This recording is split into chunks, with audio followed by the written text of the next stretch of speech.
American coaster fans have a lot to look forward to this year. In the southeast, two monstrous iBox coasters from RMC will make their debut. Gerstlauer is building a Eurofighter on a mountain, and an infinity coaster next to a racetrack. Some new models for this country will include a mock Power Splash and a rollerball coaster. Finally, let's not forget the relocation of Kaninen from Sweden and Schwarzkopf's Dryer Looping from Mexico. While all of this will keep most of us busy, there is the ongoing discussion regarding which other countries enthusiasts should prioritize. Europe and Japan usually come to mind, but a new place has been turning heads lately. Roller coasters in Australia date all the way back to the beginning of these rides. The earliest example was only 3 years after the world's first. However, its collection was always way behind that of its neighbor across the Pacific.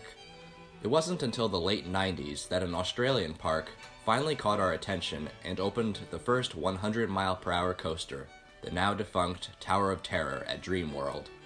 25 years later, the country boasts a collection comparable to much of Europe, and today I will be ranking the best Aussie coasters you can ride in 2022. Before I begin, let me just remind you that the COVID situation is unpredictable and may affect your ability to ride the coasters, especially if you're not Australian. If you plan on using this list, make sure to do your research. If you don't plan on using it, well, just sit back and enjoy the video. Number 10, Gold Coaster at Dreamworld.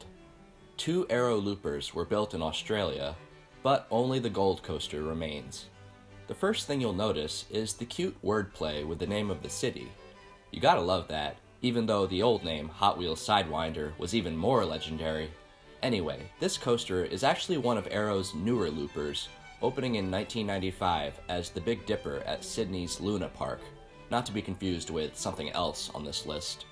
It operated rather sporadically due to the noise it generated, which even led to the park's temporary closure. The coaster proved to be a much better fit for larger parks, reopening in 2001 as the Cyclone at Dreamworld.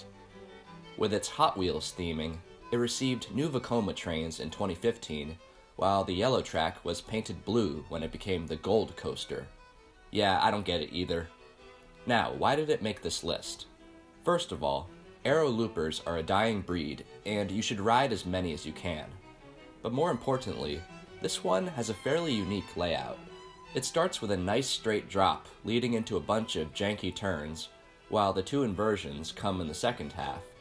You have the only reverse sidewinder Aero ever built, plus a tight vertical loop. I've heard people say it's rough, so I can only rank it so high. However, it's not a credit I'd want to miss. Number 9, Wild Mouse at Luna Park, Sydney. I'm sure we've all ridden something like this, but how often was it made of wood? From what I've heard, it's a more intense experience than your average Wild Mouse. Unless you'd rather visit Indonesia, Sydney is the only place where you can still experience it. This one features snazzy cars with minimal restraints, plus a gorgeous setting on the Sydney Harbour. Dating back to the 50s, it began where it currently is, but spent a lot of time at the nearby Sydney Showground. I'm sure the future of this Wild Mouse was uncertain due to all of its downtime, but thankfully it has been operational since 2004. Still, I kinda wish it ended up in America, since we haven't had something like this in over 30 years. Aussies should consider themselves lucky.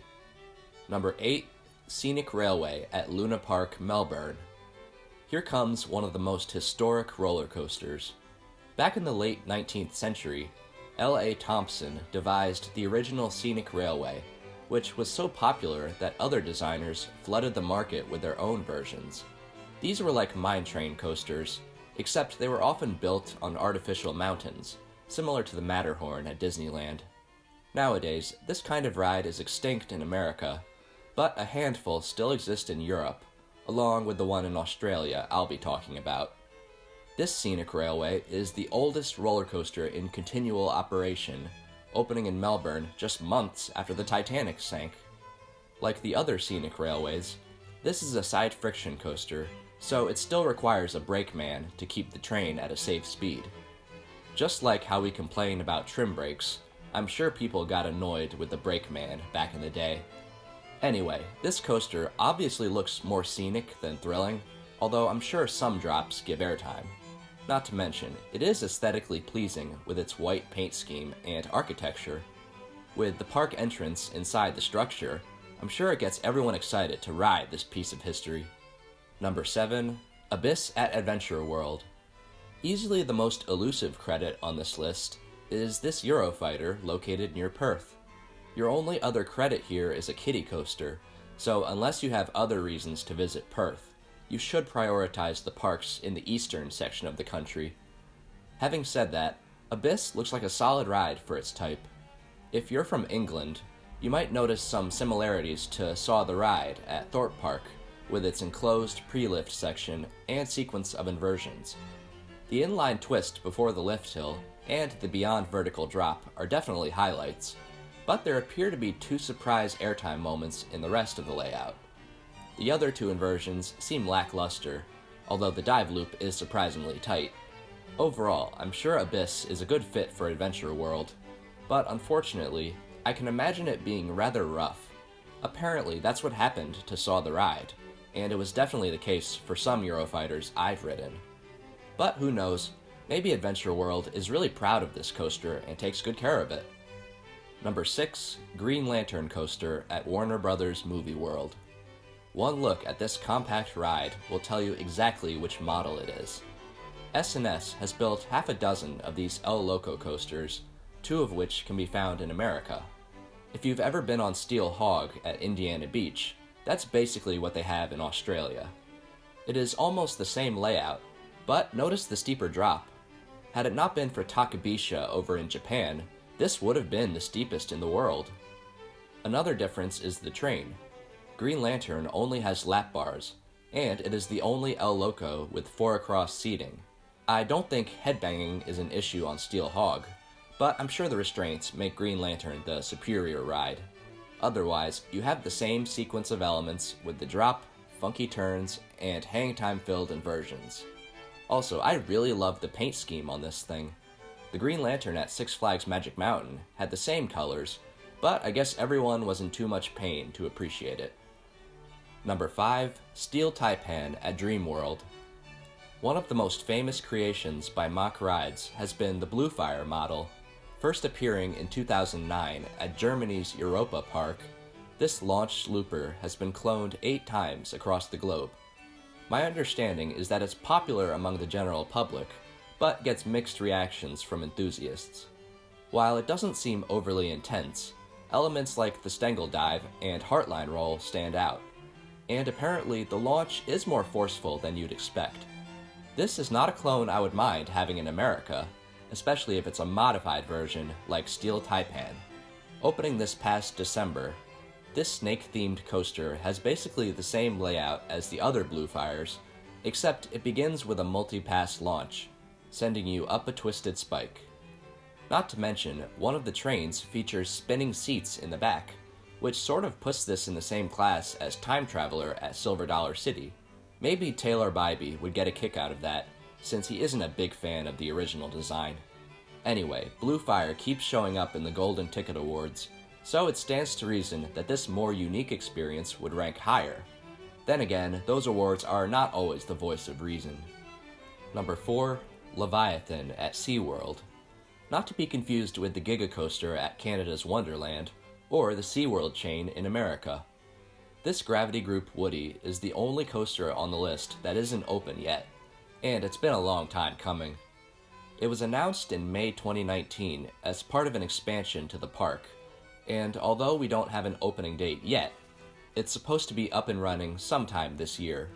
There is no official POV, but from what I can tell in the No Limits recreation, this is a twister coaster focusing on laterals and airtime, and I'm sure Gravity Group will not disappoint in either category. Now let's talk about the trains. We have yet another awesome front car on a Timberliner train. But more importantly, the park decided to include a backwards row at the end of each train. With this kind of layout, I can see that being one of the most disorienting wood coaster experiences out there. Aussies really deserve a modern Woody like this, especially since their other 2 are more like artifacts than thrill machines. Number 3. Big Dipper at Luna Park, Sydney. The most innovative coaster on this list is the first Intamin single rail coaster, which the company calls the Hot Racer model. I see a lot of potential in this model, since I'm sort of an Intamin fanboy, and single rail coasters are some of the craziest out there. I've only been on Jersey Devil coaster, and even though they say it's tamer than the original Raptor, it's still my 20th favorite overall. Therefore, I'm excited for the Hot Racers of the future. But what's the Big Dipper like? For starters, it features 2 tire-propelled launches, ultimately getting the train up to 45 miles per hour. That's followed by a non-inverting loop that most likely brings the laterals, while the Sidewinder looks more graceful. Then the bunny hill is hopefully a good airtime moment, and finally you have a few snappy turns and some hang time on the corkscrew. While I can already tell the Raptors are more intense, Big Dipper looks like a great time, and it will surely be a landmark coaster if this model catches on. Number 2, Superman Escape at Warner Bros. Movie World. 2005 and 2006 really were the golden age of Intamin's accelerator model. With King Ka breaking the height and speed records, there was no better time to be a New Jersey coaster enthusiast. Meanwhile, a variety of smaller models appeared all over Europe and Asia, one of which was recently moved to Iowa.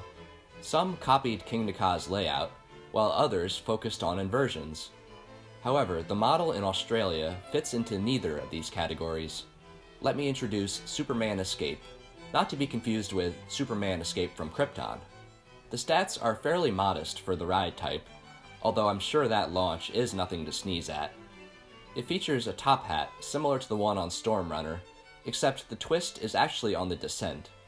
Afterwards, you're treated to a few turns and airtime moments, even flying over the launch track at one point. It may not be a long experience, but the positive and negative Gs surely make this one of the most intense coasters in the country.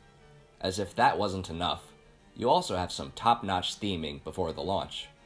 The story involves a subway during an earthquake situation, and the scenery makes it quite immersive. Once you pull up to the launch track, you hear the Man of Steel getting ready to save the day. I don't know if this is the world's best Superman coaster, but it is easily the best themed, and if you're into DC Comics, isn't that what matters the most?